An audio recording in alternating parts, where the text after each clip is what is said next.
and his coat was around her shoulders. The predator within her had roused. At first she'd thought she wanted his blood. Her affliction with the craving virus had forced her to endure many moments like that over the years.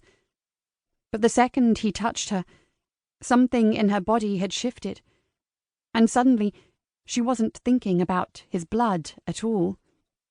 And he'd known it. Damn him.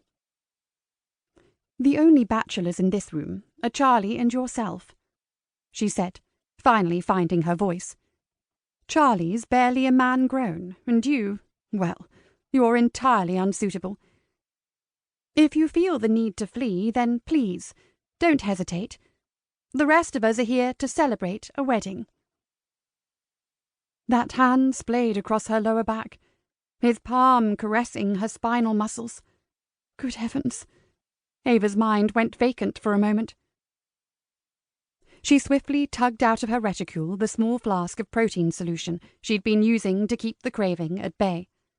Ava unscrewed the cap, tipping it to her lips. It tasted vile, and it barely assuaged her thirst. But it seemed her body was surviving on this last batch better than any of the others she'd concocted. It kept the crawling itch in her throat to a tolerable level, and stopped her vision from slipping into the sharp black and white tinted relief that heralded the rise of her bloodlust. "Tempting," Kincaid murmured. "But Burns has promised me the finest bottle of brandy he could get his hands on. He owes me for the broken nose." A nose which had healed slightly wrong, giving Kincaid a somewhat rakish look. Ava's lips thinned as she glanced away from his face. "So there's no other reason you're here at this moment? Not a single reason?"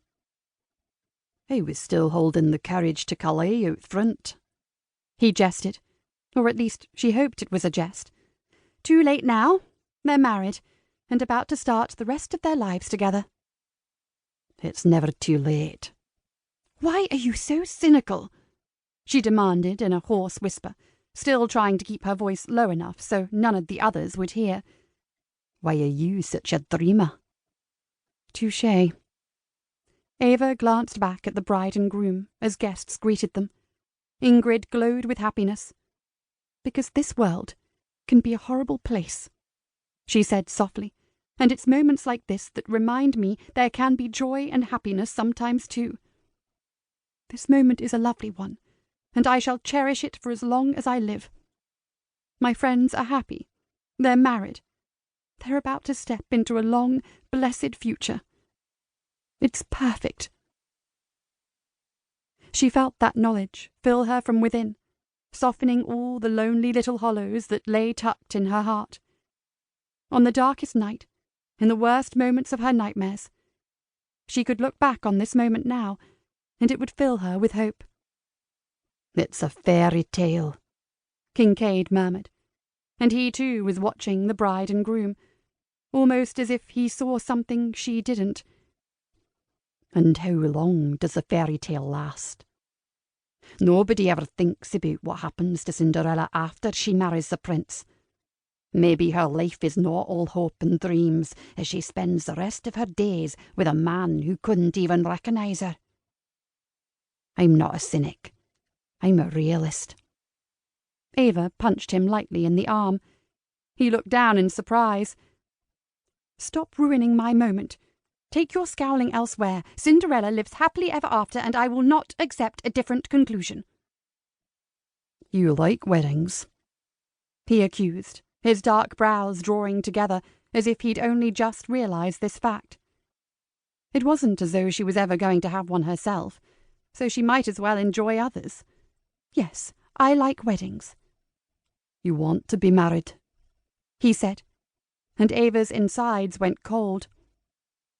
"Blood and steel," she hissed. "Who doesn't? Surely everyone dreams of a loving lifetime with—" "Marriage doesn't mean one enjoys a happy life. I've known plenty of unhappy marriages." "You're impossible." "At least I tell the bloody truth," he snapped back at her.